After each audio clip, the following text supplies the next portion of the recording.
In this episode, we are tearing down the Dayang 150 engine. This engine comes with a warranty of 3 years or 100,000 kilometers. Its power performance is also quite good. The power output is 12.1 kilowatts. The torque is 14.6 Nm. Among scooters in the 150 cubic centimeters displacement class, this power is considered very decent. Let's look at the transmission first. The front drive plate is from Jinan Hongzhong. It's the same brand used by Yamaha and Suzuki. And the drive belt is a Japanese Bando belt. The rear drive plate assembly is also from Jinan Hongzhong. The bearing in the middle of the drive plate is a TPI bearing from Taiwan. Next, let's look at the variator rollers. Let's weigh them to make it easier for those who want to modify them. It's 14.09 grams. Dayang scooters should be the first in China to implement hybrid power. From the 1.0 era, the electric assist could only intervene for 3 seconds, then to 6 seconds in the 2.0 era. By the 3.0 era, it was supposedly 10 seconds. Dayang has been persistent with this hybrid technology. Today, it has already entered the 4.0 era. There were doubts during this period, but Dayang persevered. Moreover, the technology is constantly being updated. No matter what, the manufacturer's ambition is something worthy of everyone's praise. Let's take a look at the cylinder head. The cylinder head has a SOHC 4-valve structure. You've seen many of my teardown videos. This structure is very common. It uses roller rocker arms to reduce friction and noise. Look at the components. The bearings used are also from CNU.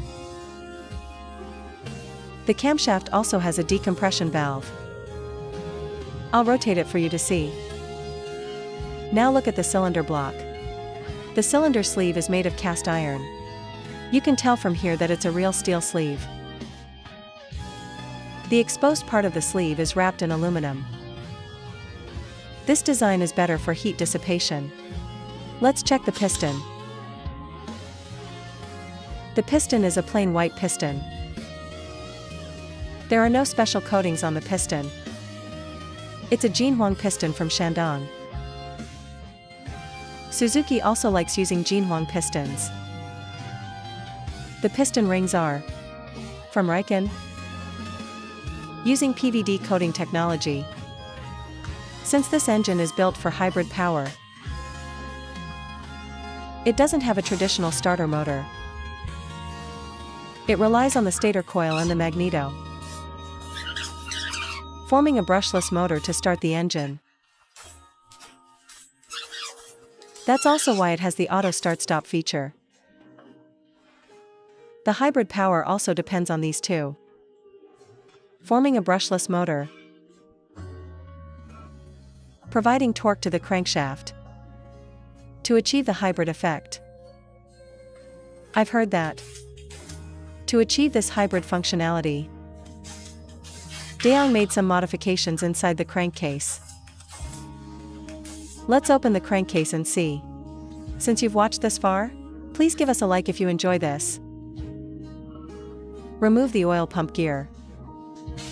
After removing these screws, we can split the case. Oh right, let's look at the timing chain. The timing chain is from Zhonghe. Splitting the crankcase. Everyone, come see what's different. The outer race of the bearing stayed in the case, showing this bearing is different from other scooters. It's not a deep groove ball bearing. It's obvious looking at it this way. It uses a cylindrical roller bearing. This type of bearing can handle much higher loads. And it's positioned on the magneto side. It seems this design specifically targets the hybrid system.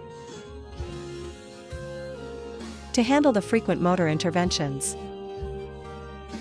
When I tore down hybrid engines from other brands,